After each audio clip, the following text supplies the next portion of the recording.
It was a tale of two races. First, a race to survive carnage. Second, the race to save fuel. Ultimately, Jake Wright proved why he's still the favorite to win the Lionheart IndyCar Series presented by First Medical Equipment. The two-time defending series champion avoided several wrecks early and saved enough fuel late before making a daring outside pass for the lead with 2 laps to go, en route to his series-leading 8th win of the season. Wright avoided major wrecks that saw contenders like Michael Goodman and Bobby Mikes, Chris Stouffer, and Pierre Degley eliminated. On lap 41, Goodman pushed exiting turn 4, collecting Mikes. Wright avoided that wreck by a mere inches. The final caution flew on lap 89 for Jason Galvin, who had sustained earlier damage brushing the wall while racing Adam Blocker. With a fuel window roughly 50 laps long, several drivers including Wright, Andrew Kinsella, and George Gonzalo topped off. Dan Guerin, the pole winner for the 8th time this year, and Wright's biggest championship adversary, led a group of other cars including Big Joe Hassert and Brandon Limkeman, who stayed out, having hit pit road 10 laps earlier. Another caution never flew though. It caused all those drivers to peel off for pit road with under 10 laps to go and under green flag conditions. Kinsella, propelled to the lead, had a 2-second lead with 6 laps remaining in the race, but Wright, with plenty of fuel, started reeling off quick laps and cut the lead in half with 4 to go. The duo came out of turn 2 with 2 laps left. Wright closed in and rocketed past Kinsella down the front straight before driving away for the win. Scott Johnson, from 33rd on the grid, earned his first top 5 finish in 4th. Woody Mahan also scoring his first Lionheart top 5 while driving through the field from 20th. The carnage early meant just 22 of the 36 entrants finished this race. 13 cars finished on the lead lap.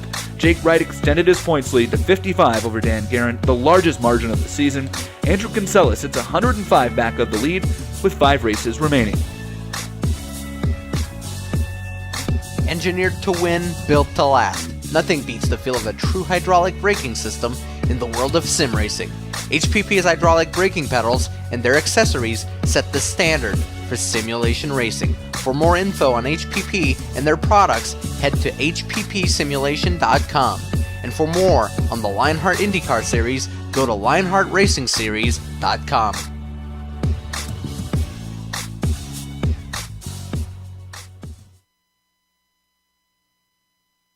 The lights are off and away they go. Extremely loose. He's managed to hold on. I think he missed the complete.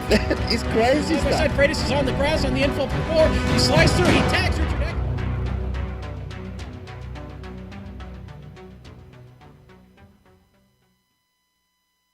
For these drivers, it isn't about the largest purse in Lionheart history, it's about keeping the memory of Dan Weldon alive. Any one of the 42 drivers can win, but to do so, they will need speed and determination. Rookies must battle hardened veterans, and all must conquer an assortment of roads and ovals. On the inside, can he make it stick? He loses momentum. No, he cannot make it stick. Right, pulls ahead. Here's that, and they touch! The winner is going to be Big Joe! No, it's Stouffer. I called it wrong. He's going to try to close the door out of pit exit, and I think he has to lose.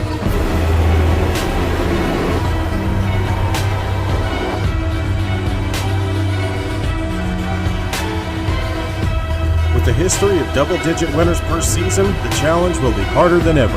Which one will ultimately be crowned Lionheart champion? You're watching the Lionheart IndyCar Series presented by First Medical Equipment, the premier American open-wheel championship on iRacing, exclusively on GSRC.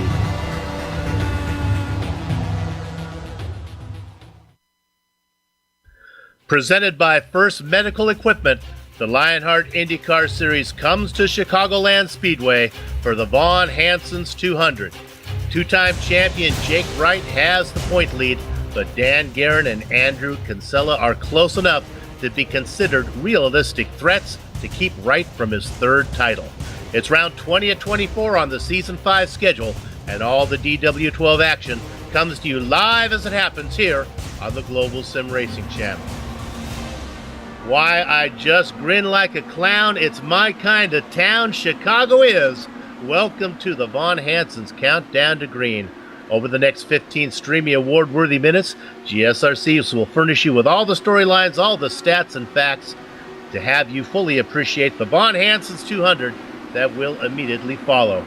Way up in the press box to bring you our Word's Eye view is yours truly, Bill Soups On, joined as always by Sean Crackers Ambrose. In the production van is the best director in sim race broadcasting, Amjad Yaman, armed with cameras provided by the Ansel Adams of iRacing, GSRC's own Dougie Beard. Considered the premier fixed setup racing league for the DW12 on the iRacing service, the Lionheart IndyCar Series honors the memory of the late Dan Weldon. Now, Crackers, the last time the Lionheart guys came to Chicago was back in Season 3 when Robert Bluen picked up his first career win. So since it's been a while, how about a refresher course here on Chicago? Yes, sir. We'll get right to that. But folks, before I talk about the track, let me remind you that everything on the Countdown to Green show is brought to you thanks to Von Hansen's Meat Market. That's right. Since 1983, Von Hansen's has delivered personalized, full service, and a friendly, old-fashioned meat market environment. They offer a large and ever-expanding selection of meat products and menu ideas, ranging from casual gatherings to special occasions. For more information, please visit vonhansens.com. Here we are, Chicagoland Speedway, right here in the home of Jake and Elwood Blues. Yes, Joliet, Illinois, adjacent to its sister track, Route 66 Raceway. This $130 million facility, 1.5-mile D-shaped tri-oval speedway, annually hosts a NASCAR Sprint Cup Series, the Xfinity Series, the Camping World Truck Series, and ARCA races. It sits on 930 acres of land, which is large enough to accommodate 42 United Center Soup. That's where the Bulls and the Blackhawks play. 42! 500 acres of free parking for more than 30,000 vehicles, and it's standing at 15 stories tall, that press box up there. Chicago Speedway's grandstands are approximately the same height as Navy Pier Ferris wheel in downtown Chicago. But to get an idea what it's really like to get around this track in a DW12, let's hop on board ours, the GSRC DW12, for a trip around Chicagoland. Hello everyone and welcome to the Global Sim Racing Channel. I'm Brian Yazek, taking you for a spin around the Chicagoland Speedway in the GSRC DW12 IndyCar. Without further ado, here we go. Chicagoland is a fun little 1.5-mile oval that's pretty quirky in its own right, and you'll see what I mean as we get through this lap. So if we're getting down here into the corner, bottom is going to be your friend. You're going to really want to hang this thing as low on the track as you can go. For the qualifying, your second lap is actually going to be your money lap. So lap 1 is going to be a little easy, but you're going to see what I mean. You load it right through here. There's a whole bunch of bumps and little things. You see right there, things get a little squirrely. Down on the front stretch, across the line. Now for the money lap here into turn 1, let it float in and then drive it straight to the bottom. You are not lifting. You're even probably going to want to pin it a little more down than I did right there. Don't let it come all the way up to the wall because they're just scrubbing speed off unnecessarily. Down here into turn 3, riding the bumps. And you saw back there in the backstretch, it's not really straight either. Through the bumps, over this, through there, down to the apron, and across the line. And that's going to complete our guide here around the Chicagoland Speedway. I'm Brian Yazek. Enjoy the show.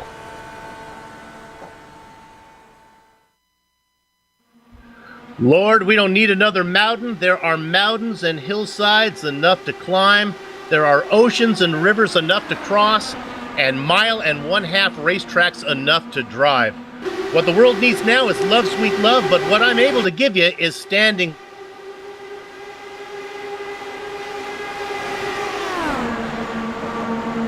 Nope. Did we lose? I think we lost Soup there. Okay, well, I'll tell you what. Let's go to the driver's standings here. Jake Wright sitting there on top by only 60 points. Dandy Dan Guerin there in second. Andrew Kinsella in third right now. Now, Michael Goodman is lurking back there, 219 points out of it. Obviously, we're in the final stretch of the season. But Jason Galvin's got a chance to catch him there, sitting there in fifth. And a little bit further back to James Krahula. A couple wins from him could go a long way. Pierre Degla, 308 points out. 329 points back is Brian Yazek, up 2 spots now. Yazek is he's rising with a bullet right now, and Degla and Krahula certainly need to be looking over their shoulder. And all the way back to 16th, where we've got Tony Schowen. And now we've gone through the driver's standings. Why don't we go ahead and take a look here now at the Lionheart IndyCar Series team standings. And there we have 21st at Iowa was his worst finish of the season. Let's see, No Name Racing, 2777. Adrenaline Motorsports, 300 points behind. They are just a bit back. Let's see, Joe Branch nailing down that team at 573 points. AGR Motorsports there in third.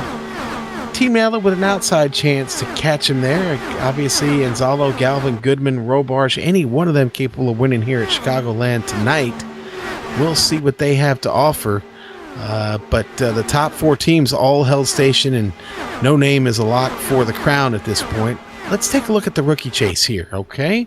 And right now, that's going to have Andrew Kinsella still sitting on top. Mike Goodman, 88 points back. Ryan Otis there in third.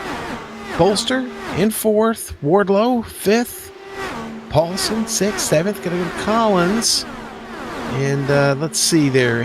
Greenlee, Brian Greenlee running tonight. Now, he's got a chance to surpass Adams this evening. We'll see. Those two, look for those two battling on track. It'd be nice for Greenlee to maybe get himself inside that top 10 here before it's all said and done with. Jagerliner has not been running, so maybe, just maybe they'll get to catch him and move a little bit further up the ladder. Let's look at the manufacturer standings here real quick. And that still shows Toyota at the top, but here comes Chevrolet. The bow tie is not out of it yet. Top 2 spots are decided. We don't think the Blue Oval is going to make a charge.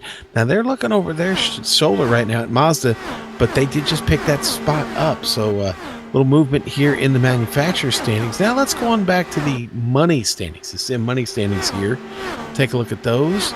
Jake Wright still on top, and, well, he's been hot lately, so $2.3 million there for Jake Wright. He's the only one that has eclipsed the $2 million barrier. Dan Guerin, Kinsella got a close fight going. Michael Goodman, James Grahula, Jason Galvin, all right there, very close with each other. And, of course, this money system, your wins, your damage, your expenses, all calculated into this.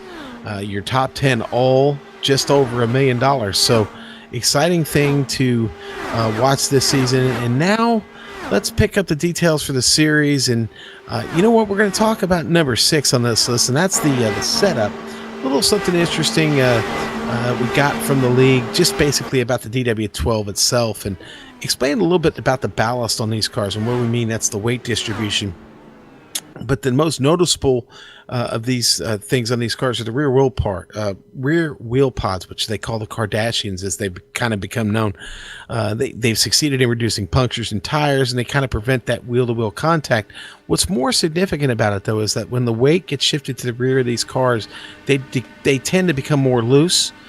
Most passengers' cars have a majority of their weight kind of from the front of the car, and that produces, good handling, but lots of understeer. They usually feel really heavy and kind of sluggish up there. Now, performance cars, your race cars, they tend, your GT type cars, they tend to go for a 50-50 weight distribution with no ballast in them at all. Now, the DW12, the car that we race here, naturally has about a 40 to 60 weight distribution depending on the setup. But on ovals such as Chicagoland, this causes the right rear tire to heat up and wear prematurely, eventually causing the car to spin out, which you will see on a long run. It does happen. It's more than just the fuel running out of the tank. It's the ballast in the car. Now, to fix this problem, IndyCar mandated that 50 pounds of movable lead ballast be added to, lead ballast be added to the rear of the car. This ballast can be moved along to the central axis of the car depending on what the rest of the car is doing. Now, on high-speed ovals, it's common for teams to move that ballast as far forward as they can to make the weight distribution closer to 50-50. The setup that we're running here today, is where we all come to, is really not much different than that. So it's fast, it's furious, and it's a lot of fun. And I drove it last night in practice, and I put about 100 of those in. It was a pretty big deal. So now let's talk about the prizes and cash, though, in this series. We don't talk about it enough, but we've got $1,800. Yeah, more than $18. $1,800 in cash, with the league champion receiving a winning $250 plus a set of those fine HPP pedals valued at $1,250. All total here in the league, total cash and prizes total about $3,450. Now, the weather this evening, controlled by the series organizers, What do we have in store for us tonight? Well, we've got a beautiful night, or a beautiful day here on track. It's partly cloudy, 78 degrees outside. It's 104 degrees on track. Now, how much of a factor is that going to be? It's going to be a bit of a factor in traffic. The car will be a little slick. Car will push, and it will even be a little tight on you if you're trying to struggle down on the lower line of the track. Watch the transition in the front straightaway. You'll see a lot of guys dropping to the apron to use that. Now let's get down to the specifics of the race that we have in store for you tonight. Qualifying is going on right now, 2-lap lone qualifying. It's 133 laps tonight, 200 miles, 75% fuel. We figure that's going to be about 3 pit stops. Your fuel stint about 34 laps. No fast repairs on these cars. Yes, the caution, if it flies, it'll be out. We will restart though, single file, just like they do in the real world in the DW12s. So, all right. Let's go here now. We think, like I said, about a 34 lap green run. Will there be lots of yellows? I don't know. I don't think so. We'll see. But the less traveled road to the checkered flag. Mid-packers start this race on half fuel, pick up positions before the first yellow. We'll see. There will be some strategy at work for sure. But with qualifying just about done, the drivers will soon be called to the HPP starting grid to get this race underway. And when it's time to go sim racing, nothing beats the feel of a true hydraulic braking system from HPP Simulation, designed and manufactured in the USA on state-of-the-art CNC equipment. HPP's hydraulic pedals and their accessories set the standard for simulation racing. For more information, please visit hppsimulation.com. Now, with qualifying just about wrapped up here, I think we have wrapped up.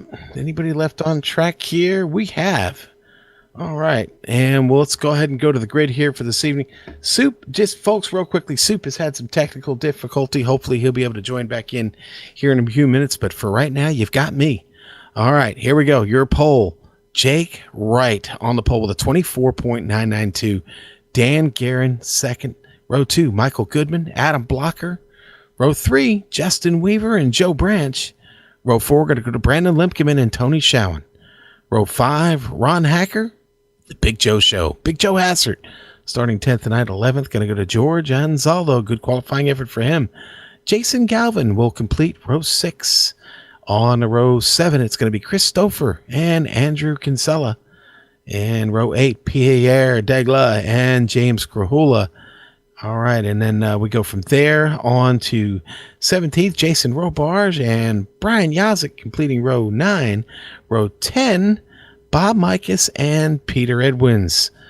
On to row 11, and that's going to be Woody Mahan and Chris Lanini.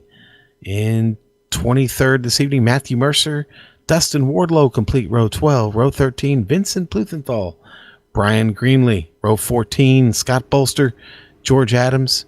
And in row 15, it's going to be Jack Bogan and Robert Bluen in 30th there.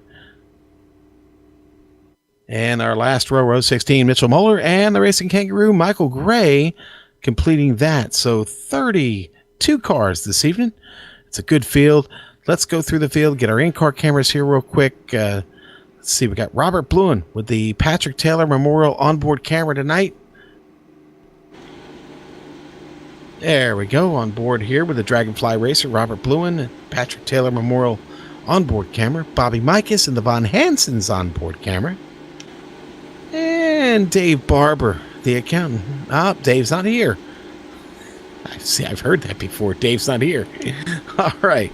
So we'll be talking about Robert Bluen a little bit this evening, and we'll see a little bit of information about him as we get going tonight, but we're getting ready to get this cranked up here this evening. The 133 laps coming your way here. It's going to be exciting. Jake Wright on the pole. Where have we seen that before?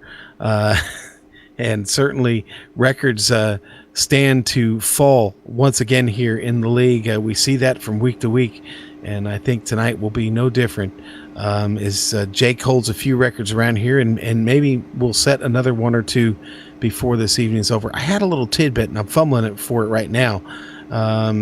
Somebody shot me earlier about this, and that's what. Okay, most poles in a season was Jake Wright, actually 9 in season 4. Now Dan Guerin, who just missed the pole, has 8 this season. So he just missed out on tying that record there with Jake Wright. But who knows? Maybe when we get to next week's track, something good will happen for Dan there.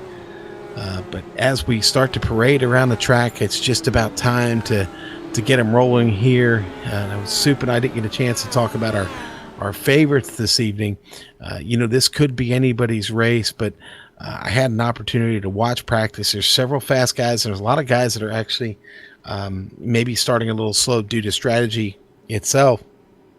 I say, personally, I think Adam Blocker has been awful fast. The fairly new guy to the league, the Carolina driver, been really, really fast here. And I think, maybe we see a newcomer here. The Oval opens things up for everybody. This could be his night. So keep an eye on that number 66 DW12. Maybe he can get himself to victory lane this evening with the Moby Dickies DW12. But the lights are out on the pace car, and we are ready to cut this field loose of DW12 action. And it's going to be up to Jake Wright to get him started. We'll see how quickly he gets them started. The pace car is off.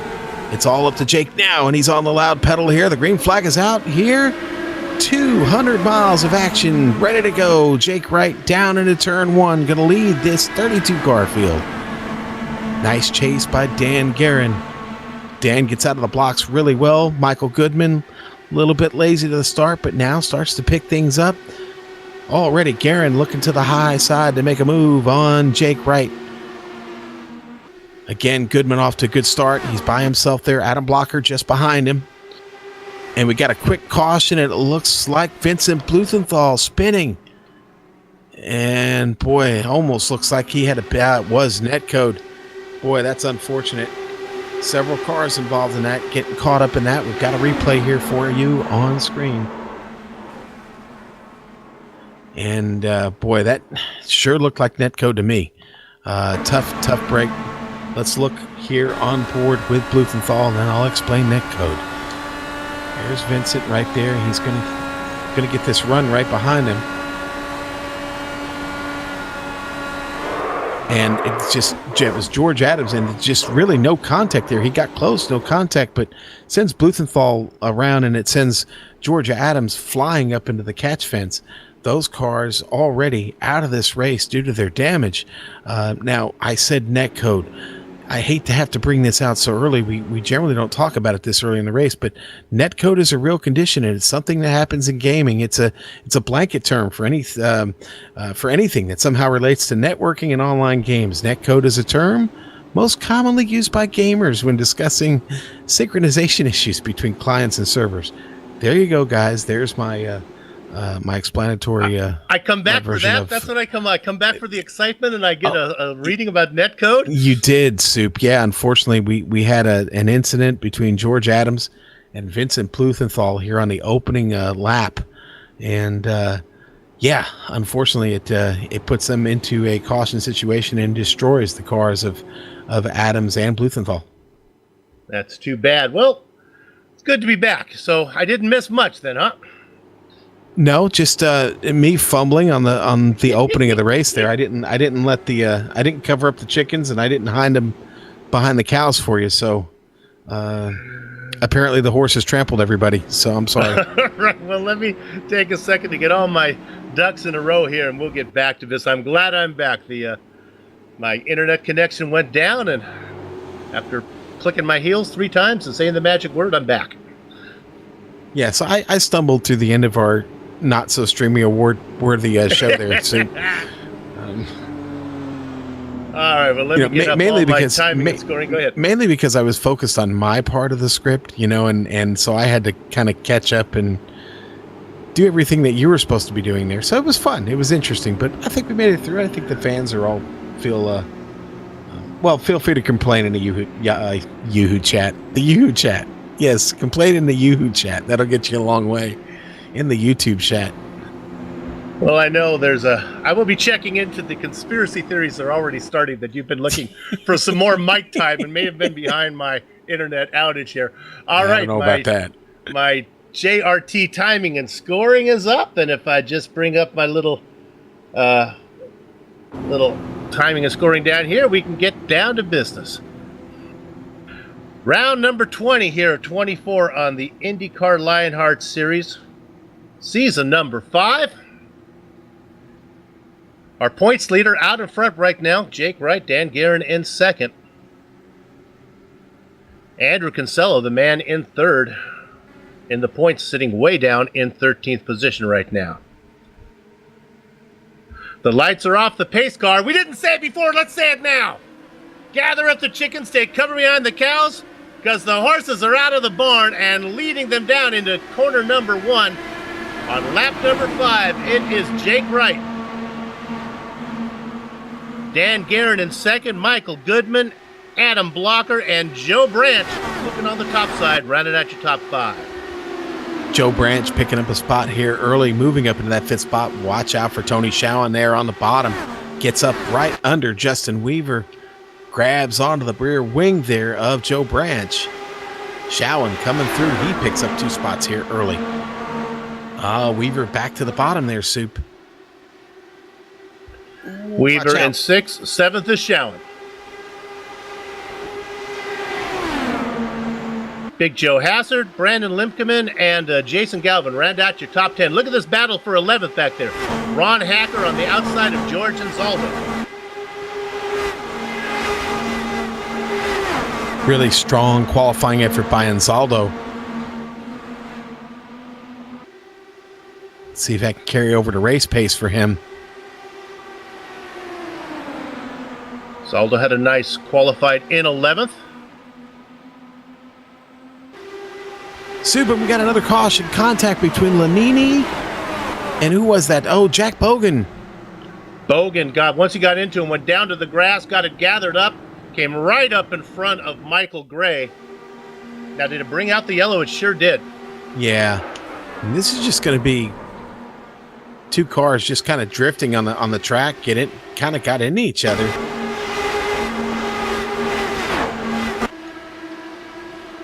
I mean, hard to say. It looked like maybe Lanini, the purple and gray car there, got up near the wall and the car maybe moved a little bit into Bogan's line. It's just 2 cars a little bit too close together here early in this race. Boy, you know who just got by that? Scott Bolster just got by that. So, since I wasn't here in the pre-race show, were we expecting lots of cautions? Well, Soup, I really don't think so. There's a lot of room to maneuver on this track. Now, where guys are going to get caught out, they're going to get caught out with the push. It's real here at Chicagoland Speedway. But to be honest, I think we should do okay on the cautions. Now, we've picked up a couple here quick, but sometimes that happens. You get, maybe 3 or 4 of them to start a race, and then all of a sudden you find yourself in a long green flag run. That results in a couple of, pit stops along the way. So, I don't know, Soup. I think we're going to be in good shape tonight. I have a lot of faith in this league. Now, I had a special spot in the pre-race show, a special script there for Soup's less traveled road to the checkered flag. I bet you didn't cover that one, did you? Because I can give you that right now. Okay. Yes. Here's what I would do if I'm a mid-packer. I would short fill my car off right off the bat. I would see if I can pick up some positions on track with light fuel, be a little faster than the rest of the guys. Yeah, maybe I can't go a long way, but pick up spots, and then when the yellow flag comes out when I'm near empty, everyone's going to come in anyway, and then we'll all be on the same lap. That would be my guess. What do you think, Sean? Can they go a whole fuel run, or will they be stopping for tires? Do tires go away? Yeah, I think if you get an opportunity to come in for tires, such as a caution flag, I think you're going to do it with some wear on them. Now, here, most of the field still a little green on those tires, decides to stay out here during the caution period, and that's fine. But I do think your fuel will outlast your tires if you have that opportunity. Now, again, if we drop into one of those green flag runs, Soup, you may try and run these tires out if you're working in a little bit of clean air. Not being in the clean air, it certainly uses more of that right rear tire that we talked about when we were talking about ballast. And you tend to have there's a tendency to work the car harder. So, got it. We'll see as the race develops, but I think for the most part, it'll really be dictated by caution flags. And if we don't have any, then we may get to the full run of 34 lap window that we discussed earlier. Well, we're in Chicago, so to quote Chicago, it's only the beginning, only just the start as we are working here. Lap number 10 of a scheduled 133, 200 miles here at Chicago. I don't know if I was able to finish my point on my displeasure with 1.5 racetracks. I think we have enough of those. Did that get in before I cut away? No, it did not. Okay, well. No, but you know what? Listen. There are a lot of 1.5 tracks, and there are a lot of them that look like this. To be really honest with you, and how do you fix that? Well, I don't know. Maybe we need some 1.25 mile tracks, Soup. Maybe that's the answer. With that are more maybe like a Dover or a New Hampshire, right? Your longer versions of the paper clip or something more of the oval, the true oval size, and maybe get rid of the D shape. I don't know. There's varying thoughts on that. Maybe a little bit less banking in some of these facilities, kind of in line with what Texas Motor Speedway did. Now, I like what they did. That's a smart maneuver. Although, correct me if I'm wrong. Texas is 1.5 miles, isn't it? But they changed the banking on one side to make it unique. I like that. Right. It's somewhat. It's a lot different on both ends. Kind of like a Motegi or even a Darlington, if you will. Yeah. Okay, well, let's see where we stand here. The lights are off the pace car. We're going to go. This will be going green now for the third time. We had our opening lap green flag, then we had 2 cautions. So let me correct myself. We're going green for the 4th time. Added is Jake Wright out in front of points leader Dan Guerin. Now, Guerin really cannot afford to finish behind Wright again. He's got to make up ground here, especially with 2 ovals on the schedule. We have 2 road courses, then we go to Fontana to wrap things up. So this is an opportunity that Dandy Dan has got to take. He's got to close the gap. It's over 100 points. He really needs to pick up some right now. Michael Goodman, there he is back in 3rd. We've been waiting for him to have a good race, to have a win. He had plenty of good races. Last round, 21st position. That was his worst finish of the season. I'm going to pass up front. Guerin going to see if he can make the top side work. Let's see where the momentum is up there. It's all about, at least, it may not be the fastest way, but at least Shawnee's getting some clean air up there by himself. Yeah. Here he comes. Look at the run now. Here he goes.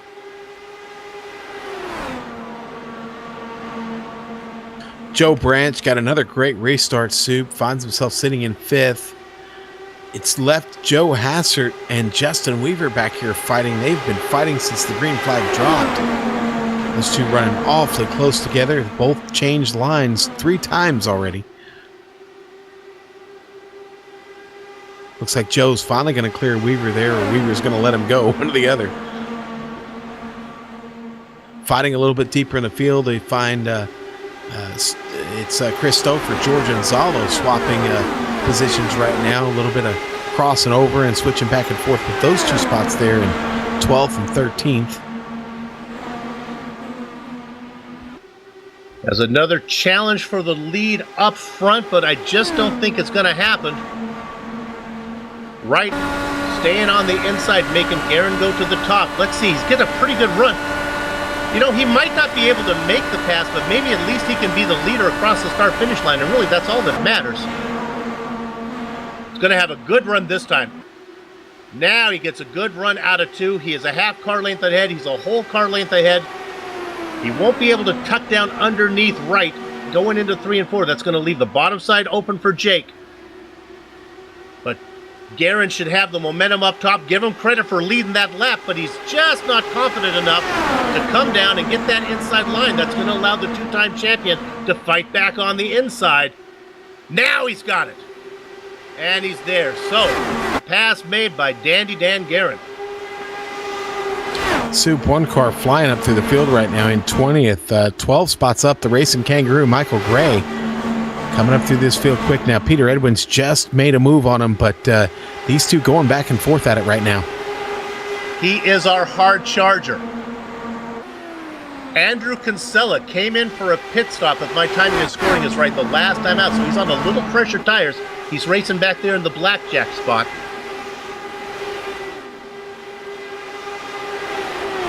Next up for him will be Peter Edwards. Maybe we can go back here and look at him there. He's got 2 cars in front of him. That's Edwin's on the low side. On the top side, that's the racing kangaroo that Sean was just talking about, Michael Gray. Oh, Havaketch thinking about going through the middle, but not going to do it. Now let's go back up to the lead, Soup, because our things up here a bit. Guerin ahead on the right by about 4 car lengths.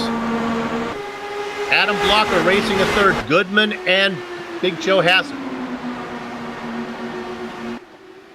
And Big Joe getting a run on Goodman here.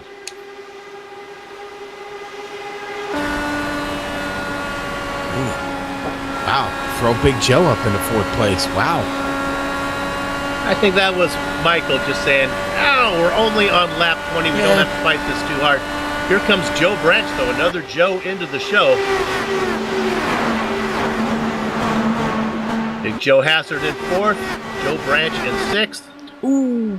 Galvin with a little bit of the wall coming off of turn 2 right next to Brandon Lemkeman. That was close. James Krahula right behind them. He had that popcorn position there, Sue. He's just watching the show. On board Krahula there. This is a Hornet's Nest, folks. Racing in 12th. I believe he's made his way up to like 5th in the points, having a good season, but a quiet season. As we see, we're right on board with James Motley Krahula right now on the outside line.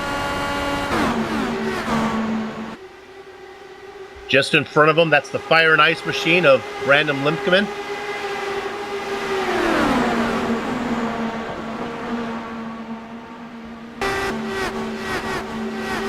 They're coming at you.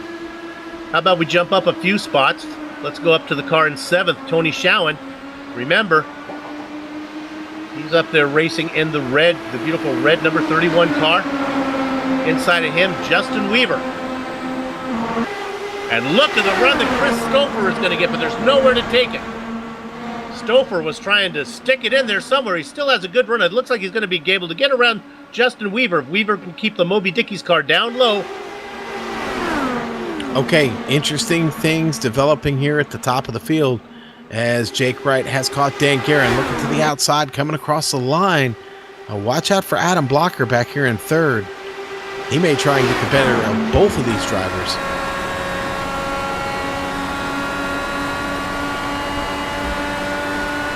Now Guerin again doing the same thing, keeping that car on the inside, and look at the run though that Wright gets from the top.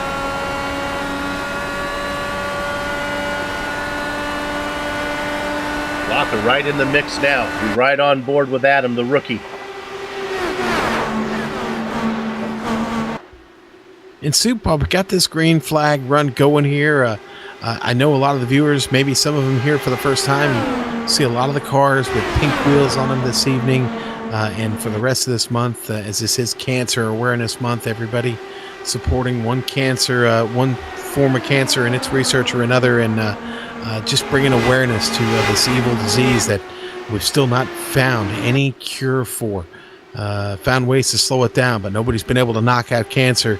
And, well, everybody, you need to know the Lionheart IndyCar Series, we've all had friends and family affected by that, and everybody out here, a lot of drivers showing their support by those pink wheels or tributes on their cars. So pay attention to that this evening while you're looking along. We can report that Woody Mahan just kind of glanced the car up in the wall. He's racing back there in 23rd spot, still going straight. Yeah, I thought those pink wheels were a fashion statement last round. I was foolishly unaware.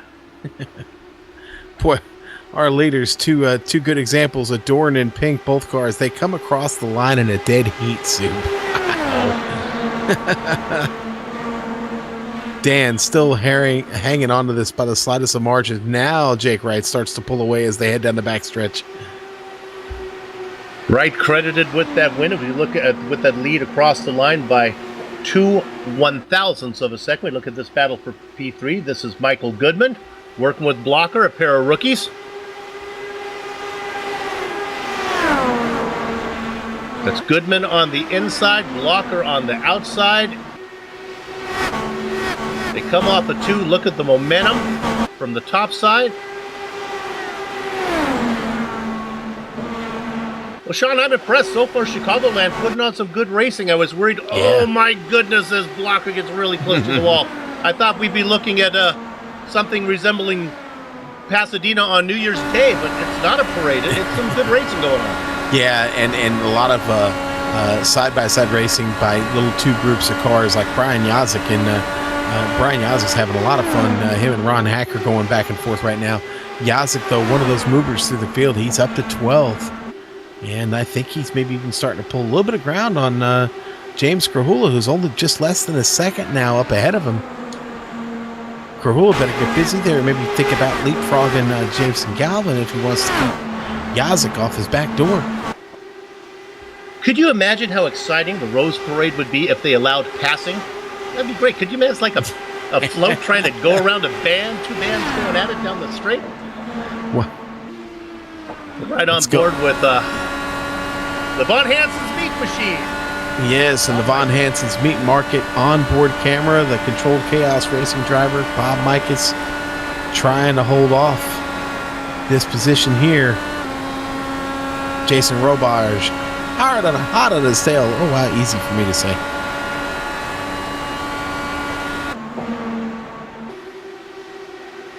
Heard another little bang out there, and I think it might have been Woodrow Mahan again getting up in the wall. He's getting very familiar with that wall.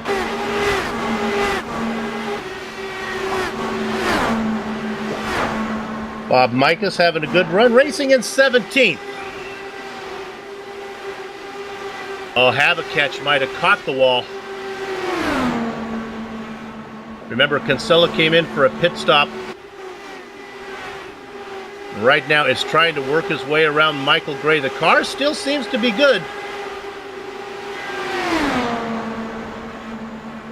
Kinsella, of course, in the get-dipped plastic dip garage, I guess it's called. Up front, Jake Wright just got around Dan Guerin again. Guerin back to second. Adam Blocker not going anywhere, though. Soup, I kind of picked Blocker before this race. I said at least he would be a driver that I keep my eyes on. I think he's got a legitimate shot of winning this race. He's been fast in every practice I've seen him in this week. Ooh, Pierre Della calling for a pit stop here. Yeah. Some of these guys have been out there for about 35 laps. They can go longer on fuel, but maybe the tires are beginning to go. Oh, absolutely. The tires are beginning to go. Oh, Mike has with trouble getting into the pit there. Let's go back on board with him as he tries to enter the pits from turn 4. Lap time's about a half a second, at least from the leaders. We look on board here with Bob Mikas coming in. Whoa! Well, I don't think he'll get penalized on that entry, but boy, that's a lot of time lost there. Our leaders are running about a half a second slower per lap than they were on their early laps when they just started. Yeah, well, watch out because a majority of them are getting ready to come in here. Already, Dan Guerin and Jake they're posturing for this pit stop here as they start hearing everybody come in behind them. Hey there, George Gibbs. He's shouting out to us there, Soup, there in the YouTube chat.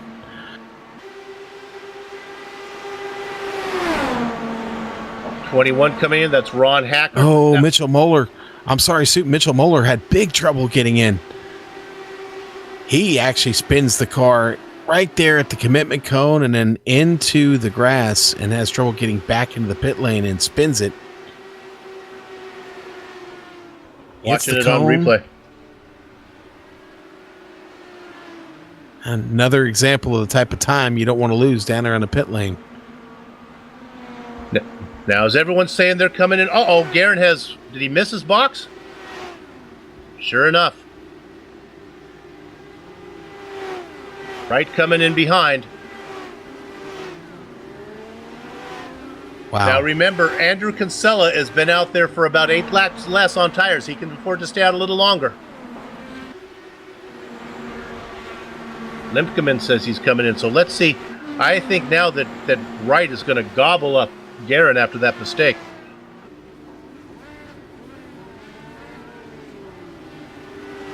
Justin Weaver now inheriting the lead. Oh, out in the grass. Is that Pierre Degla? No, that's Michael Gray. Michael Gray, the that's yellow the kangaroo, baby.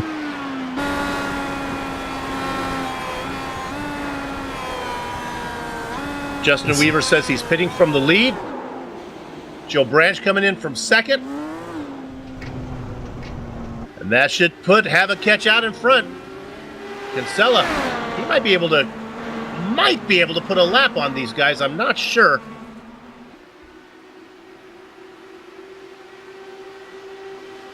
Let's see where he is in relationship to the other cars. We'll get a better idea when he comes around and finishes this lap.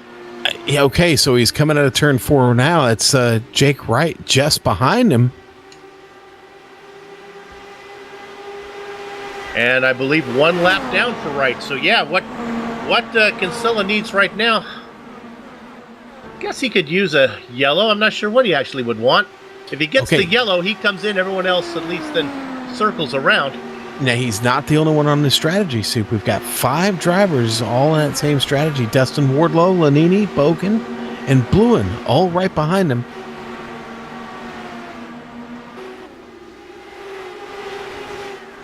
Let's go on board Robert Bluen right now. Robert, the Patrick Taylor Memorial onboard camera. Dragonfly Racing driver having a good run here. Robert started back in... Soup 30th place, and this strategy right now has him up in 5th. Kinsella coming into pit lane now. He's just up in front of this group. Is he going to follow him in? No. Robert going to stay out another lap here. Just to follow up on Bluen, he is the winner the last time this series was here back in Season 3. He picked up his first career win here. But now with Kinsella coming in, I believe that's going to put Jake Wright back on the lead lap. Our leader right now is the Candyman, Dustin Wardlow. Who is coming in the pits. He comes in, as the rest does of Chris Lanini. Yeah, the rest of that group making their way in. I think Bogan just made his call. It's Jake Wright coming around now out of turn 4. He should pass these guys in the pit. Wardlow, Lanini is going to pick these spots up. That'll rocket him up to 3rd place. Still our waiting leader for now, Bogan. Robert Bluen, I believe. And he says, I'm pitting next time by if he can actually get down. This is interesting. Let's go to Bluen right now. He's got it trapped up top. He's trying to say, let me down. Let him see if he can get that Lowe's car to find a spot in.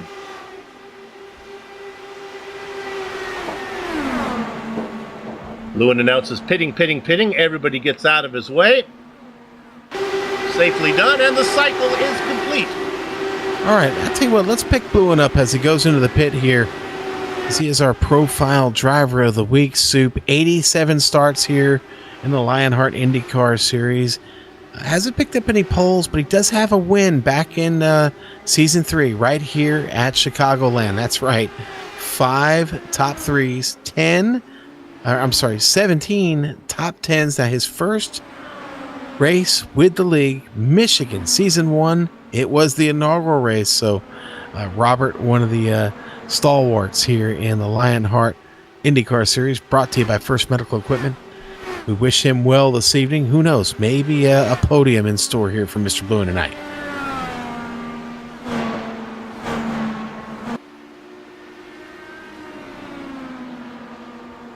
All right, well, let's run down where we stand right now. Our leader is Jake Wright. Jake Wright is out in front by about a second over Christopher. Dan Guerin had that bad pit stop. He's fallen down to 3rd position. He's got about a second lead over Joe Hassard. The man from Bakersfield, Jason Galvin, out there racing in 5th position, just ahead of Adam Blocker in 6th. Finishing out your top 10, Justin Weaver, Tony Schowen, Brian Yasek, up 9 spots, and Joe Branch. My goodness, and Joe Branch right on the back of James Krahula. Let's look at that. Krahula just got around him.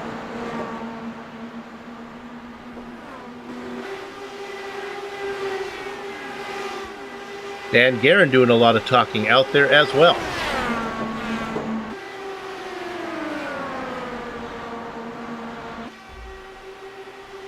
Boy, I'm not sure what happened to Bluen on that pit stop there, Sue, but it was a long one. Maybe, I wonder if he got penalized or something there. He loses a couple laps there in the pit lane for Bluen.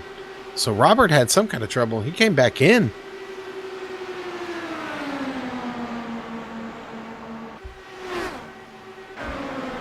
With the racing settling down a little bit, what we're going to do right now is take a real short break, but we'll be back in just a second to cover all the action.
Presented by First Medical Equipment, welcome back to the Global Sim Racing Channel's coverage of the Lionheart IndyCar Series Vaughn Hansen 200 from Chicagoland Speedway.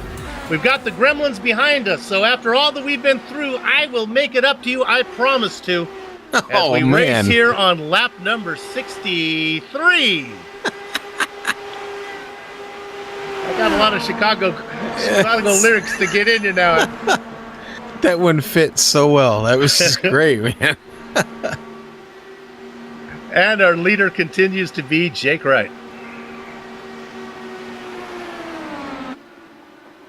Well, Sean, this is more of the races. We took a break at a really good time. It's time to got into just single file racing right now. Everyone's settling down in position. This is kind of what I thought we were in store for. The serious racing going on early was a bit of a surprise to me. Yeah, it was really tight and really close, but yeah, things have, after that round of green flag pit stops, things have really settled down, and we're now into that stretch where we're hitting the just about the halfway point of the race here. And boy, we're flying into this thing now. Good battles on track. Brian Yazik. Looking for a little courtesy from Peter Edwards there. Edwards give him room. He almost gave him too much room. Edwards almost bounced it off the wall. Would have been right back into Brian Yazik. Yeah, sometimes you have to be careful what you ask for. Edwin's right now off cycle with these guys and finds himself a lap down. Yazik getting by. He's up 9 spots, Soup. He's continued to move up through this field. He's got a ways to go to catch Galvin, though, who is almost a second and a half in front of him. Again, there are 2 races going on. There's the first group, about the first 13 drivers. Then you get down to Kinsella, who can go a little bit longer. And if it goes green and the math plays out right, he might be able to sneak it in there. If that checker flag falls in that 8 to 9 lap interval, that he can go the distance longer than the rest of the guys he's racing against. And Stouffer now off the pace as he's going to lose that spot to Dan Guerin. Yeah, Guerin moves up into second. Stouffer drops back into third.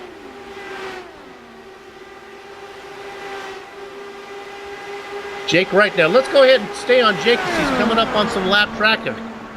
Well, it was only a little while ago we were talking about Robert Bluen leading the race. Well, he's about to go a lap down, racing back here in 29.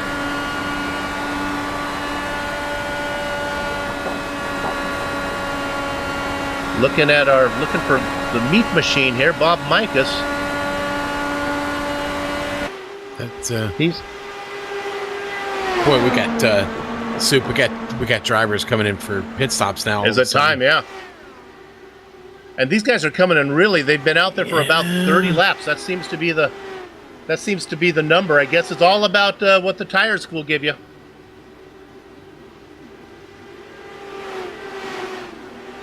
So that means, Sean, when they're coming in, they're not even bothering to fill it up all the way, probably, because they know they can't go a whole fuel load anyway. Keep the car as light as possible. Yeah, I think that's what you're seeing is a little bit of that, Soup. But with everybody scrambling here under the green flag, watch these pit stops, make sure they get in and off of pit road cleanly without losing any time. George Anzaldo just made his call. Not to mention the traffic getting back up on track as the field is coming by.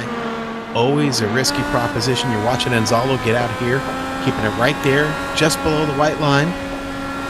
And now he's going to start to merge here up the ramp. Caution's out. Oh, and a big one. It's the kangaroo. He got up in the wall. He is it? Yeah, I think he might have got a little bit of help there. No, maybe even a little bit of a pinch. Oh, and put the hammer in the oven because the camel has learned to read. I don't know what I said, and I don't know what I'm looking at there as Michael Gray is in the death spiral. Yes, he is, unfortunately, and that will most definitely end his night. Man, what a shame. You're going to see here on the replay, Gray holds his line coming through the turn, Soup. I just think Woody moved up just a little bit, might have caught some contact there with him. Boy, once that car starts to bouncing, we're going to go on board with Woody Mahan.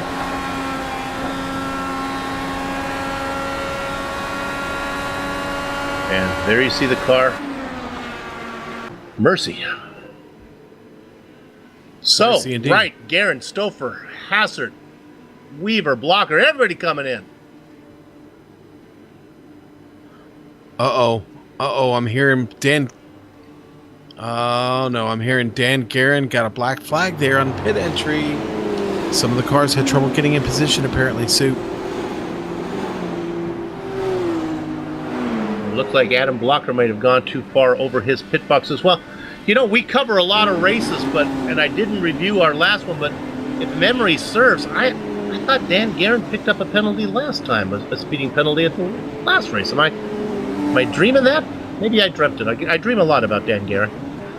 Yeah, I don't remember. You do dream a lot about Dan Guerin? I do. Well, he's Dandy Dan. He is Dandy Dan, isn't he? Okay, good point. Well taken, yes. Or as our friend from across the pond would say, fair play, Soup, fair play. So that puts Dustin Wardlow out in front. The Candyman can.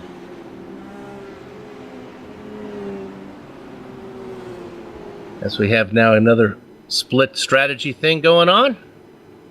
Soup, this is no Saturday in the park here. No, it definitely is not. I got you.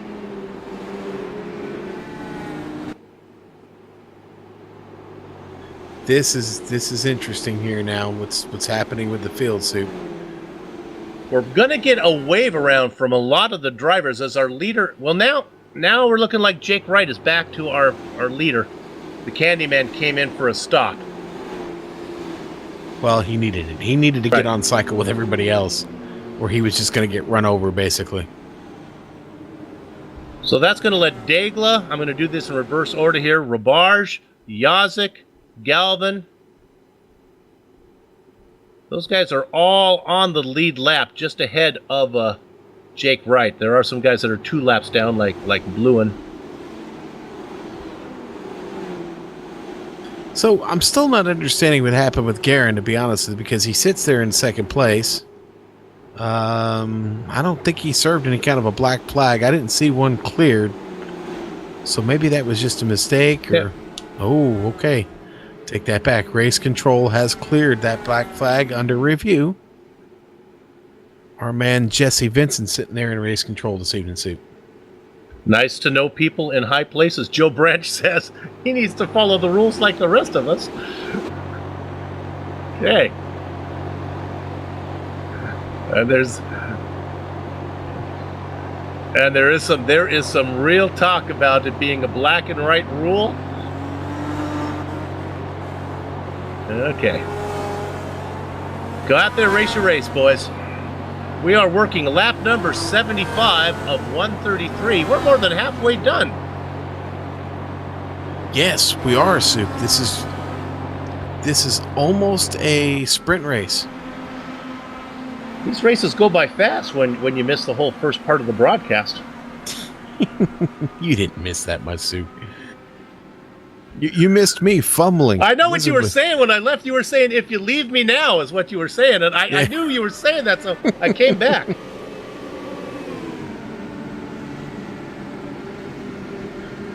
know, we've got a special broadcaster helping us out this evening. A bit of an open wheel expert himself, Samuel Ryman, just chiming in and questioning whether or not maybe one pit stop from here. I think so. Yeah, one pit stop gets this done from here. We saw Samuel one stop his way to a second place finish in the Lionheart Retro Series earlier this season. If anyone would know how to make the fuel work, it would be him. Right now, we go to green again. It's a familiar name and face out in front. It is Jake Wright. A familiar name chasing him, Dan Guerin. Christopher in third, Big Joe Hassard, Adam Blocker under attack from Justin Weaver. Okay, how about this? Blocker under attack from Justin, Bob, and Weaver. That's a good one there, Soup. And here he comes, Justin Weaver down on the inside, going to follow in behind Big Joe. Would have been a lot easier if Big Joe Hassard wasn't in the way, but he had to kind of slow down a little bit. A lot of conversation going on between somebody and Mercer.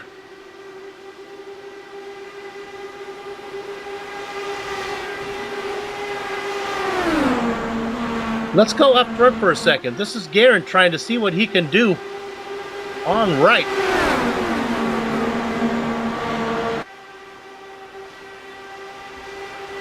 Right.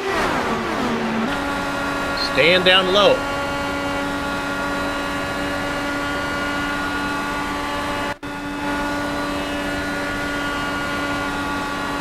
Yeah, it was just our director was saying the right is blinking. He was blinking a little bit for me too.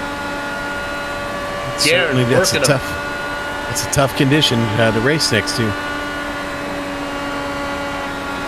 Right down there, covering the inside like wall-to-wall carpet, leaving the top side open, and making a great run is Dandy Dan, giving the lead. Jake Wright into second. Also coming up top is Chris Stouffer.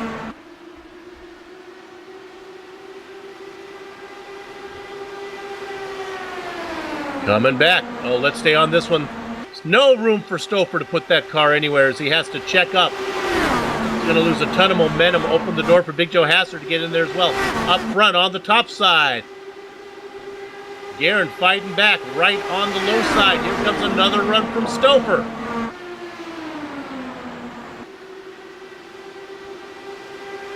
Guerin up there trying to decide what lane to cover. He's blocking Stouffer. He can only be one place at one time. He's going to leave the inside open for Wright. Wright not able to get any momentum. And the top side works for Stouffer. Give him second. And Wright loses momentum. Big Joe Hassard now thinks he'll get into the mix. So, I hate to leave this battle, but, you know, honestly, even back in the field, we've got some surprising names fighting all the way back for 20th. Below, not Yazik and Galvin going at it right now. I'm sorry, Yazik and I'm sorry, it was George and Salo, but now I'm realizing, yeah, there we go. George was fighting with Yazik. They were side by side there for a moment, now sorting it out. 21 cars on the lead lap. And talk about on the lead lap, who would be leading them all the way around? Well, right now it's Stouffer, but Stouffer is back. Here comes Guerin again. Stouffer only tastes the lead. He got credit for leading lap number 83. Guerin is going to be back out in front. Joe Hassard now. Wright is slowing down.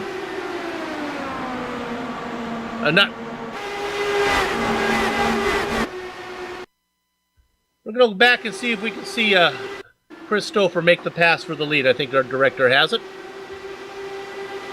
See if it was on the top side or the bottom side. How about, you see as they going? The red, it was the top side is working.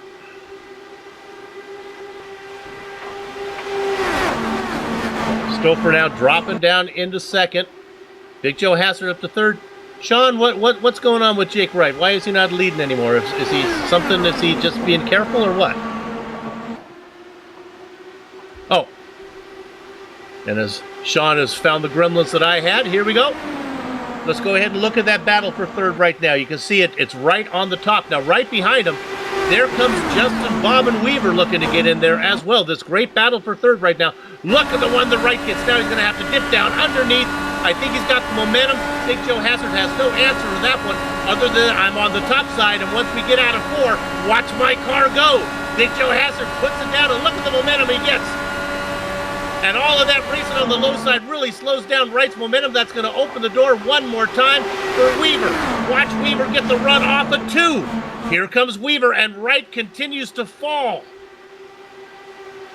Back to fifth. It's not usual to see Wright dropping like that. So he's trying to hang on. Let's go to Galvin real quick. He got tapped by Chris Lanini. Galvin slides it up into the wall. I guess we're going to stay yellow. Are we going to stay green? We've got a replay of it here, Sue. He gets in the wall first. That ruins his momentum. Maybe not. No, I think he got a little bit of help. Boy, and it wasn't by much, but a little bit of tap there. And we'll look at it from above. Now, Lanini's going to be in this purple and gray car. Right behind him, he's going to cross him over right there, and he gets a little bit of that Kardashian that puts Galvin in the wall and destroys his DW12. He is now out of the race, the car behind the wall.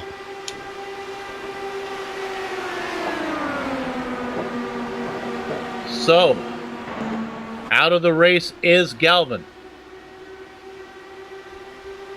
And now the battle up front kind of turning into a two-car battle. Stouffer saying, just you and me to carry on right now, he's saying to Dan Guerin as they work. But wait a minute. Here comes Big Joe Hassard. It wasn't long. Boy, those cars went a big hole in the air. He almost just made contact with Jake Wright. Surely both of their races would have been ended had that been the result there. Hassard now making ground here on Stouffer, though. It is a 7-car train up front. The caboose being right now James Krahula. Adam Blocker in the mix. Justin Weaver back there. And the 4 cars out in front of them, Jake Wright, who's now making a move on Big Joe Hassard. not going to be able to get that done. Stouffer and Guerin out in front. All these guys have been racing for about 19 laps. I'd say we have about another 11 or 12 before they're going to need to come in and make a pit stop. Although, yeah, that'll put them right at the 30 mark, Sean. That'll be halfway. They go 12 more laps. They'll have a stint of about 30 with 30 to go. Jake Wright was taking a look, but now he's under threat. Jake under threat here. Here comes Justin Weaver. Watch out. Weaver's there. Blocker's there. Now I'm live. James Krahula coming into this picture here. Krahula up 9 spots. He's having a good run here. He's had to fight through some trouble to get there. Look at that Dougie Beard camera shot. Look way at the back. You'll see at the back of the pack. Now we're looking here at Krahula. Right behind Krahula, here comes Havakech Kinsella.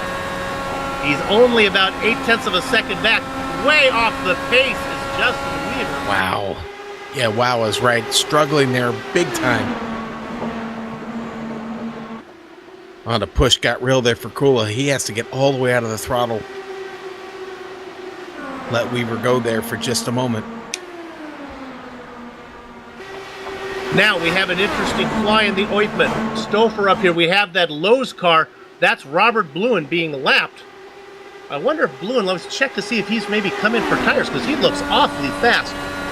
Yeah, Bluen just coming off a pit stop here about 2 laps ago, Soup. Yep. So he's going the other direction right now as he's looking to get around the leader, get this lap back the old-fashioned way. And Stouffer trying to think maybe he can take advantage of this as well and follow that faster car through. Guerin gives a go on, but he doesn't go on, and that opens the door for Stouffer. Kinsella just got by Krahula, goes up to 7th. If you remember, if you were with us last time, as we have a pass for the lead now. Stouffer going underneath. Guerin said go on, but that go on was aimed at Robert Bluen, the car 1 lap down, not a go on for Chris Stouffer. If you remember, though, it was last round where a driver just in this situation of Bluen, a lapped car on faster tires, got in the way of Andrew Kinsella. And now we go back to Krahula, who's... Woo! Krahula got it straightened out. That's going to drop him out of that front train, though. This pit stop's going to be way too long. Yeah, it's going to be a wild pit entry here for Krahula as we ride on board with him. Not the way you want to approach pit lane. Looks like he got it in under the cone, so I guess no penalty if he was slow enough.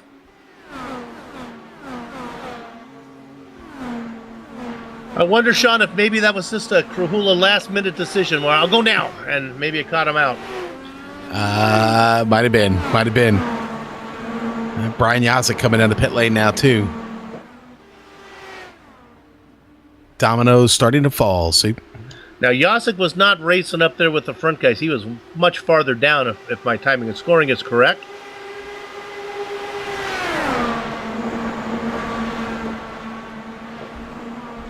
And we are on about 20, I think about another 3 laps, and we'll see all the front runners come in.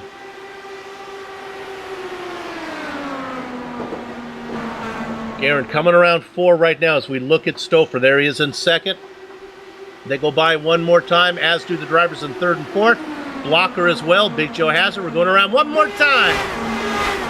This battle is incredible. Weaver dropping down to the low side there inside of Big Joe. Going to take that spot back.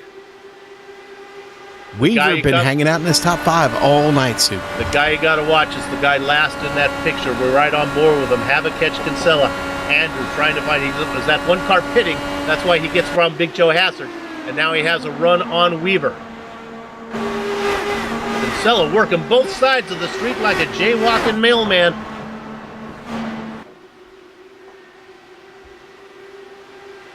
If my dad's watching up in heaven, Dad, I had to clean up that phrase. Your phrase was some other type of worker that walks the street that I can't really put in here. Love you, Pops. Soup, Woody Mahan having trouble. He DQ'd from this race.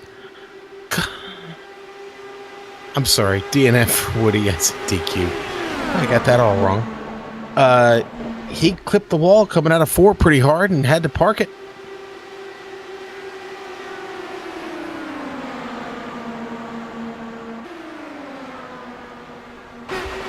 I had heard he's considered maybe dropping the name down to Wood or Woo, as suggested some time ago. Yeah. In an effort for more speed. Okay, our leaders of the cars who've come in is Big Joe Hassard, I believe, out there racing in 17th right now, 1 lap down. We're going to be seeing some of these guys coming in anytime.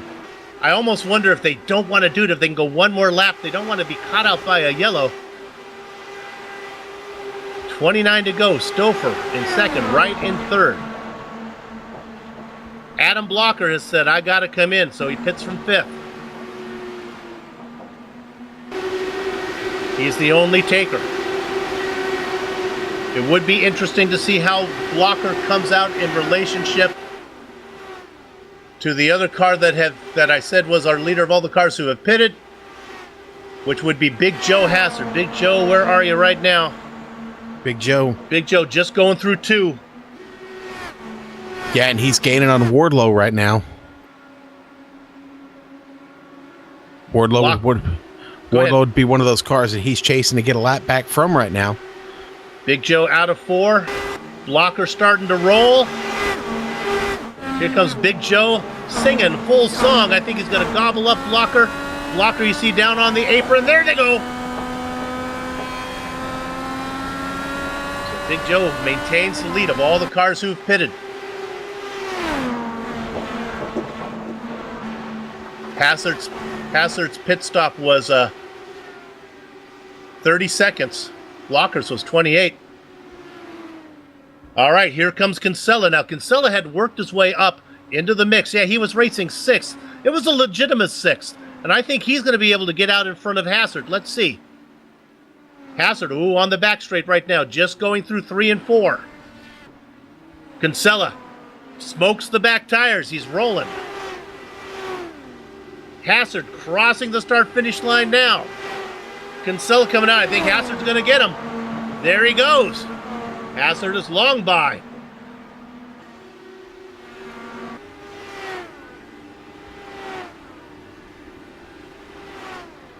Now we have another pitter. It is Dan Guerin has come in, as has Joe Branch. Oh, there Guerin goes rolling. Big Joe now in turn 1. Just and there passed. he goes. Yep, there he goes, indeed. Big Joe has got to be loving this show right now. Oh, out in boy. front by 1.2 seconds. Did he find something here, Soup? Okay, 2-time champion Jake Wright has come in.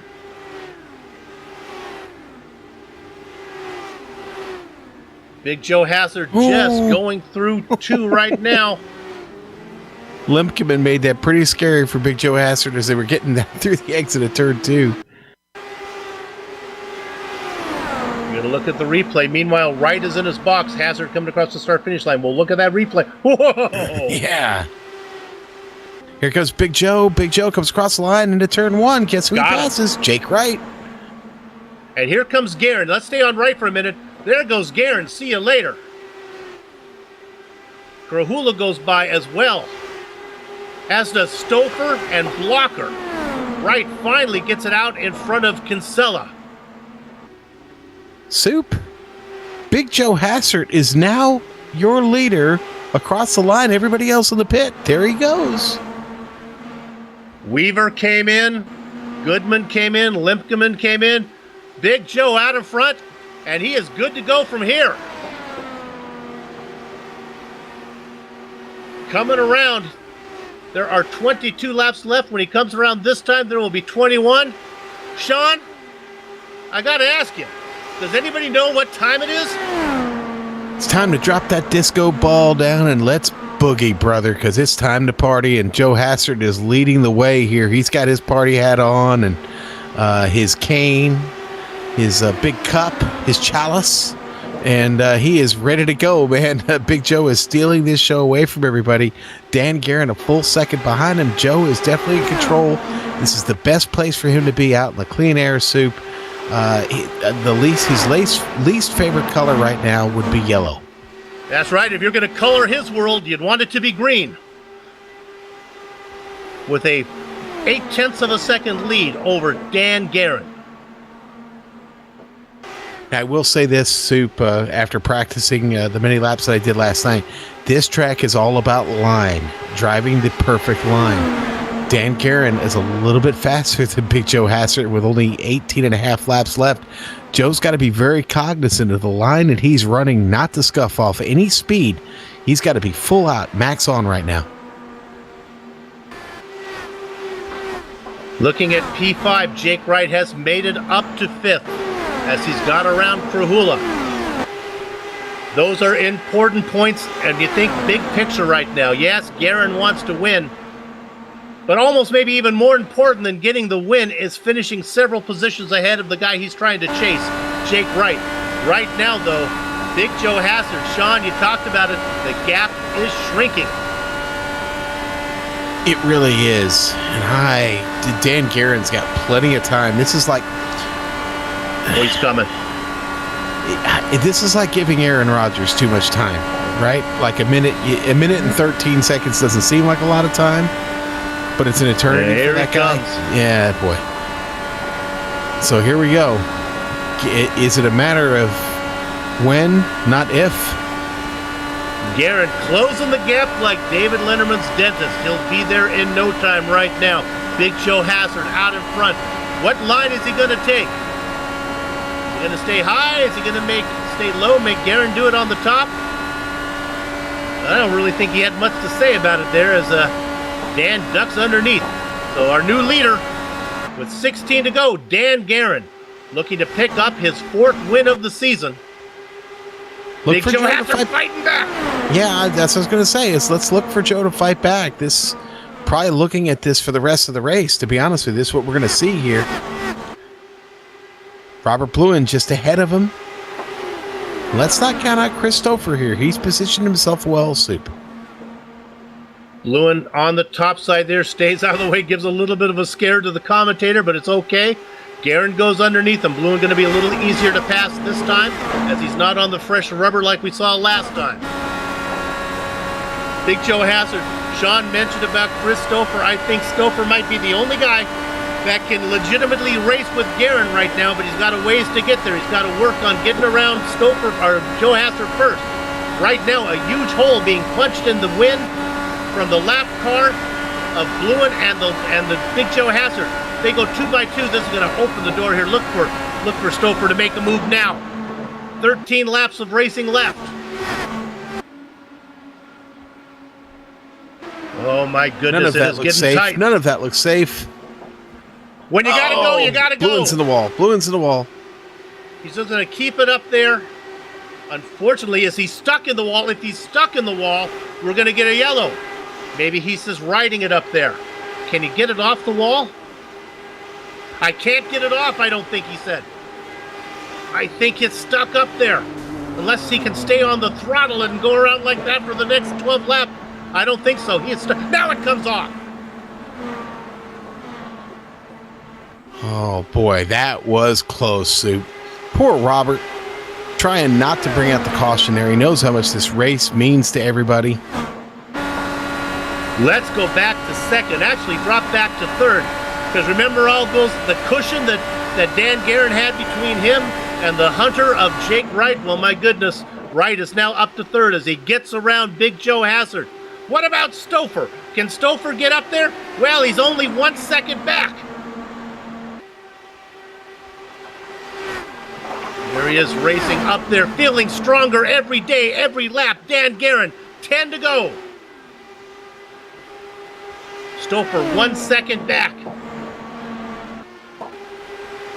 Battle for P6, though, going on here. Kinsella, Weaver. And Kinsella, Weaver's been so strong this evening. Kinsella trying to make this pass, and it looks like he's got it so far.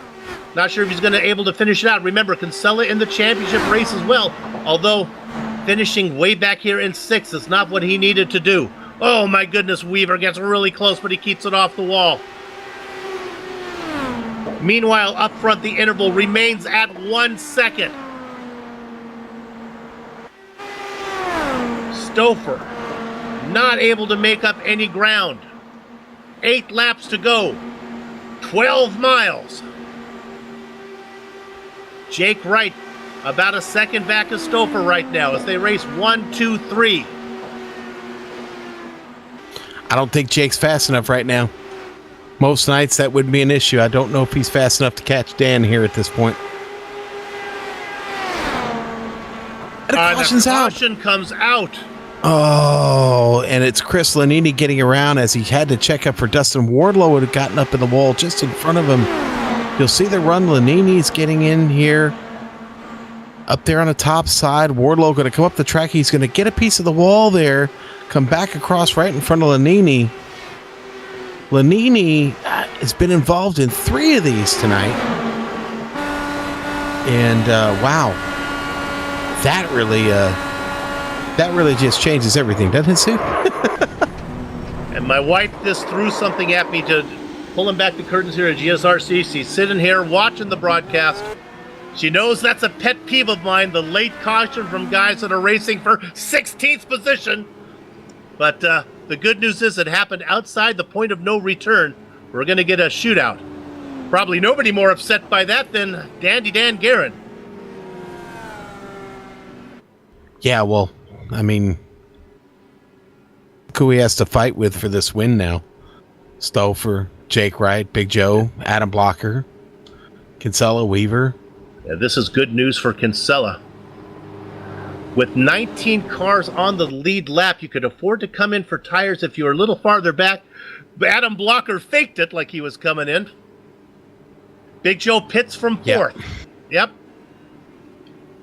I think he needed to, at risk of losing even more positions. I think that had dropped him pretty quick. He was off cycle on the tires there by about 7 to 8 laps. But you're 4th. You're in 4th with what, 2 laps of green flag racing to go. You're going to be in 19th.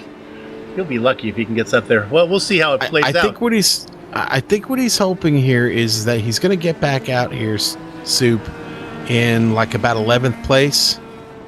That's what I'm showing right now. He gets back out in 11th place. So bad. He's got fresh tires, an opportunity to maybe get to the top 5 with a nice blast on the restart here. He'd have probably lost that many positions on the restart with his older tires, so maybe not a bad call for Big Joe Hassard, actually. Now, if memory serves correct on this, do they get the lapped cars out of the way? I think with less than 10 to go. Yes, they do. They'll let them clear out of there, so they will not be between. We don't have to worry about them. Talking about guys like right now, Robert Bluen is second in line, although it looks like he might be coming in for a pit stop. I think he just wants to make sure that he gets cleared. Other cars that are kind of in the mix. Yeah, Bob Mikas. Mikas is coming in as well.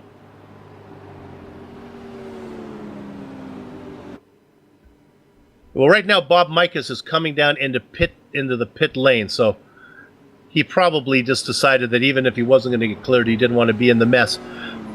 19 cars on the lead lap, and so where did Big Joe Hassard come out? Well, 11th is better than what I thought, Sean. 11th is not 19th. I'm with you. I thought he would lose a little bit more, but he didn't. And honestly, I still think he sits in pretty good shape there. So now the question is, how many laps? The lights are still on the pace car. We're working 4 laps to go. I guess we'll have a 2-lap shootout here. Single file restart. Very, very important. Dan Guerin can decide his racing line. Chris Stouffer, probably the car that has felt the one that is legitimately as quick, although he qualified in 14th.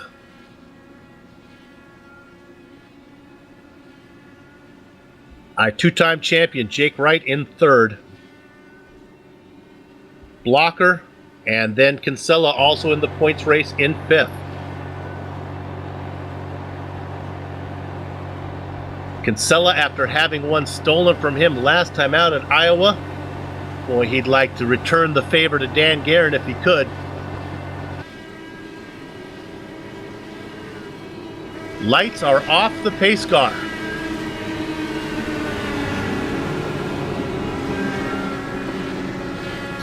Soup, you hear a lot of motors revving up out there. You know why? Why? We got a bit of fuel burning going on here, trying to lighten load in these tanks here for this final sprint. Isn't that interesting? Kind of like a jetliner having to make an emergency landing. Want to see if they can dump the fuel out over the ocean. That is something I've never heard of before. That's very interesting. Well, right now we're going to find out. All they need is enough to go 3 miles, 2 times around this 1.5-mile racetrack here at Chicago. 3 wins under his belt so far. No championships in his career trophy case. We're talking about Dandy Dan Guerin. He's your leader. Chris Stouffer behind him. 2-time champion Jake Wright and point leader in 3rd. It won't be long. Lap time's about 25 seconds. We'll be done in less than a minute. The pace car peels and so do the engines. Dan Guerin gets a great jump. Stouffer way off pace. He's got about 7 or 8 car lengths to make up. Jake Wright is not going to wait for him. Wright dives underneath. This is going to slow those 2 down. That's the best news that can happen to Dandy Dan right now. Wright makes the pass, moves up into 2nd. Kinsella has managed to get up into 4th. Dandy Dan not for long. Here goes Blocker. 4. They are almost side by side back for 2nd. They want to get sorted out if they have any chance of catching Guerin. The lead is about 0.2 of a second. There's crashing going on, but it's not going to matter. We're going to finish under green. Guerin out in front by 0.2 of a second. Wright is going to have no hope of getting there because he keeps getting pestered by Christopher. Stouffer on the outside looking for 2nd, but all the eyes right now are on Dan Guerin, who wins at Chicago. Stouffer just barely going to get by Jake Wright there and finish 2nd right in front of Jake Wright. We had a huge incident on the start of that last lap. It involved Big Joe Hassert across the line. We've got a replay. Was this one with Joe Branch involved in it? Hassert comes down on the rainbow car of Rabarge, who was not racing on the same lap. Gets into that yellow car of Joe Branch, and the 2 Joes go for a spin.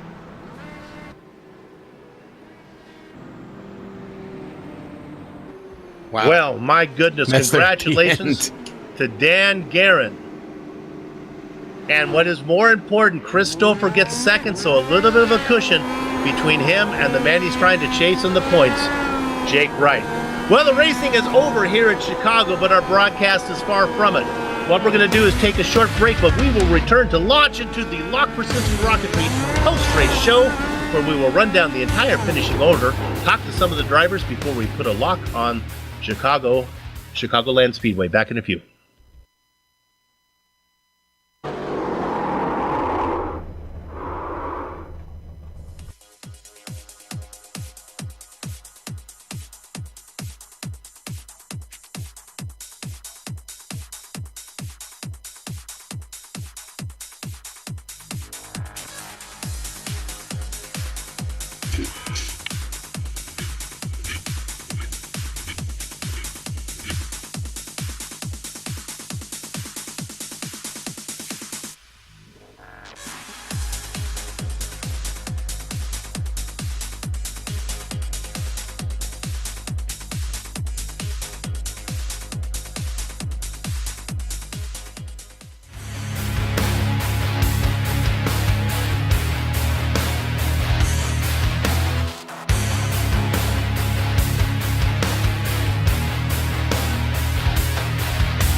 Welcome back to Chicagoland Speedway as we launch into the Lock Precision Rocketry post-race show.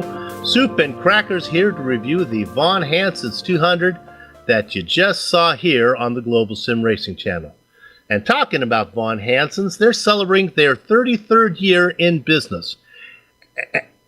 Well, no, our director says, I'm talking about no, Von Hansen, actually. See, our director is getting in my ear and messing my segue into the plot. We try this again on the Global Sim Racing channel. And speaking of Von Hansen's, they're celebrating their 33rd year in business. And for over 30 years, the name Lock Precision has been synonymous with high-powered rocketry and rocket precision manufacturers, a full line of quality precision fit components to meet your building, repairing, and customizing needs. For more information, please visit www.lockprecision.com. And remember, fly hard, fly safe, fly lock. And you know, if you're going to have some rock, what you need to do, Sean, we've talked about this before, combine these two sponsors, is to get some like beef jerky and go out and launch some rockets and bring the whole family. If grandma can't come, put her in a wheelchair that you get from First Medical Equipment. Use all the sponsors and have a good weekend. Okay, let's run down the finishing order. A lot of co-branding going on there. That's we like to pay the bills here. Dan Guerin, he wins his fourth race of the season and his third on an oval. He finished ahead of Chris Stouffer, whose car was really fast. Jake Wright, your point leader, is going to lose a few points to Dan Guerin as he comes home in third. Dan Blocker still looking for that first win in fifth. Andrew Kinsella had a great race, was off cycle there for a while, comes home in fifth, but is going to lose a few more points to the point leader. Justin Weaver, Tony Schowen, Michael Goodman, Brian Yozik, and James Krahula round out your top 10. Crackers? All right, Soup. Then we're going to go down to 11th place, and it was a long evening, but, Ron Hacker gets it done there in 11th. Pierre Degla up 3 spots to finish 12th. Matthew Mercer started this race in 23rd. He finishes 13th. Brandon Limpkeman, 14th for the man from First Medical Equipment. Chris Lanini, 15th, despite trouble he had on track this evening at least 3 times that we saw him involved in one of those cautions. 15th for him. Dustin Wardlow, the Candyman, finishing 16th, and he was up 8 spots, Joe. Not Joe. Soup. I'm not working with Joe. I'm working with Soup.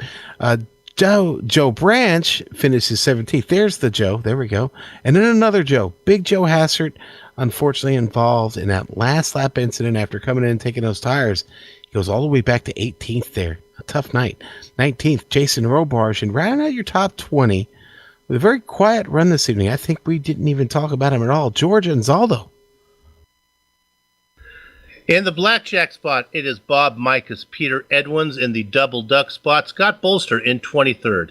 24th is Mitchell Moyer. 25 or 6th is Robert Bluen and Woodrow Mahan. Jason Galvin goes 27. Jack Bogan in 28th. 29th is the Racing Kangaroo, Michael Gray. Vincent Blumenthal comes home in 30th. 31st and 32nd go to Brian. It's not easy being Greenlee. In fact, I don't think these last guys actually raced. Blumenthal, Greenlee, and Adams did not take the grid. Okay, there you have it, Sean. What's going on? I think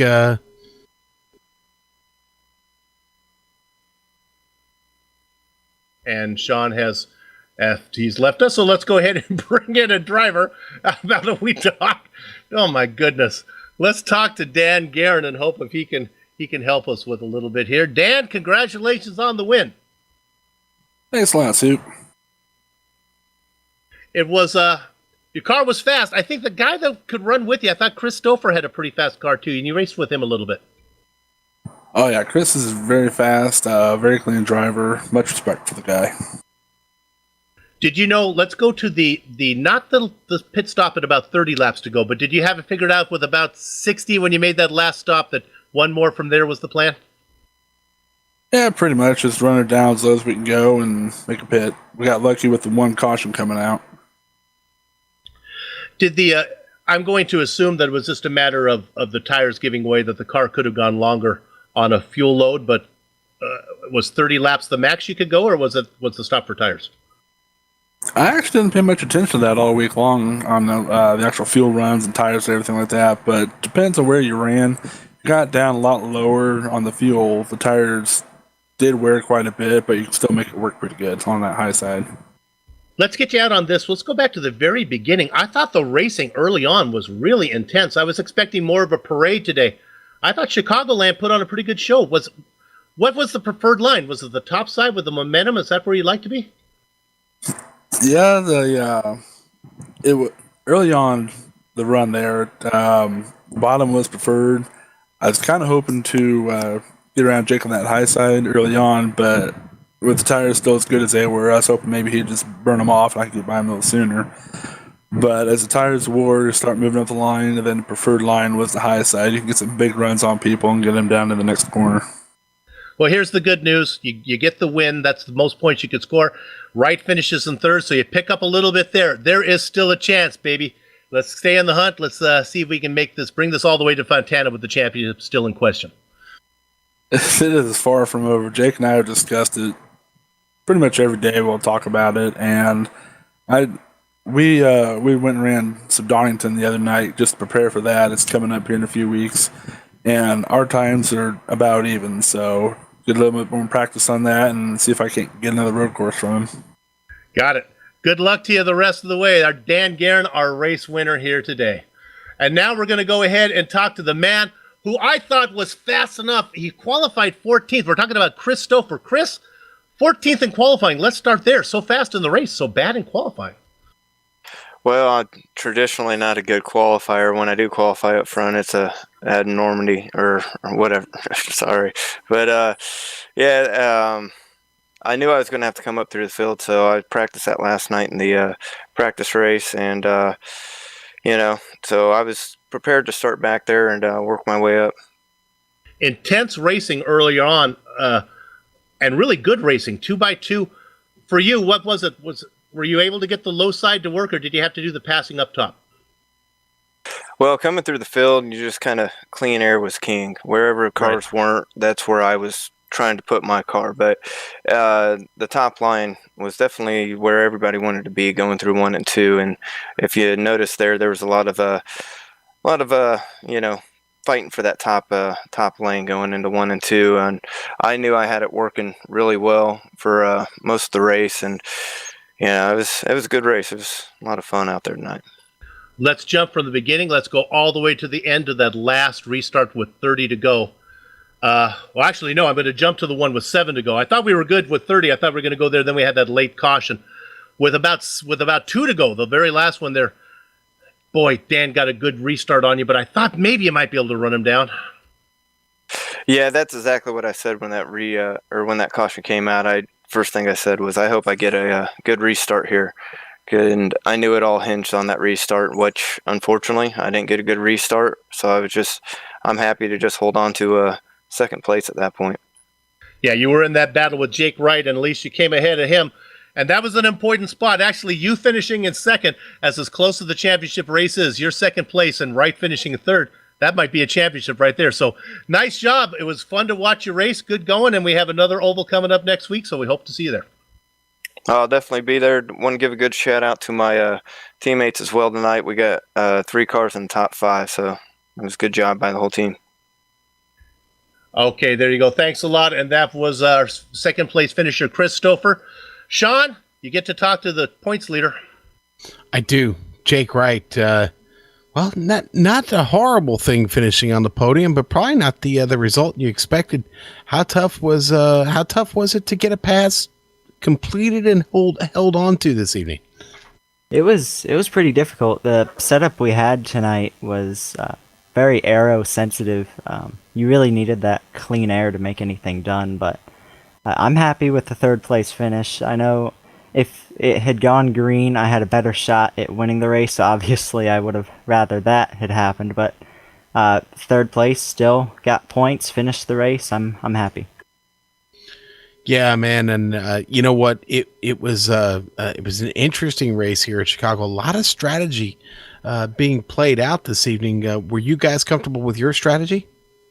I was comfortable with mine. I don't know about my my teammates. They seemed to want to do some crazy stuff, but as usual. But strategy was pretty straightforward tonight, I thought.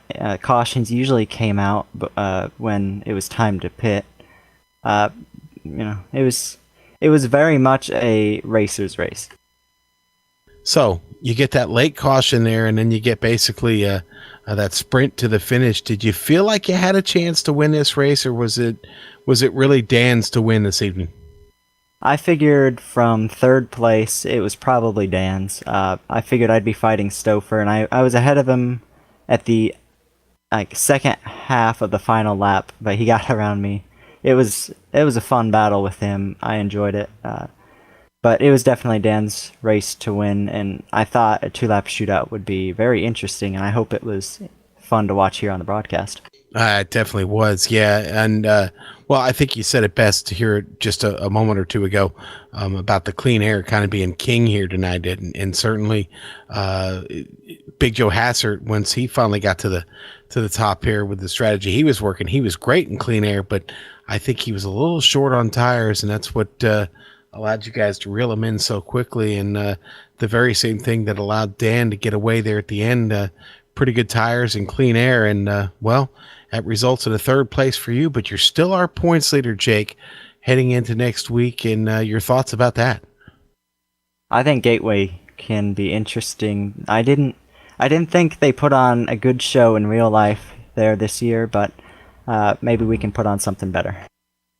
Well, I certainly hope you do. And Jake, we'll look forward to seeing you there. We thank you this evening. Anybody you'd like to thank? Any sponsor shout-outs? Yeah, I'll thank my sponsor, Survey System, for being with me for 2 seasons now, and my teammates for just being there during the race and having some just people to race with. For basically putting up with you is what you're trying to say, isn't it? Basically, yes. Yeah, okay. All right, well, congratulations, Jake Wright. We'll see you next week, buddy. Thanks, guys.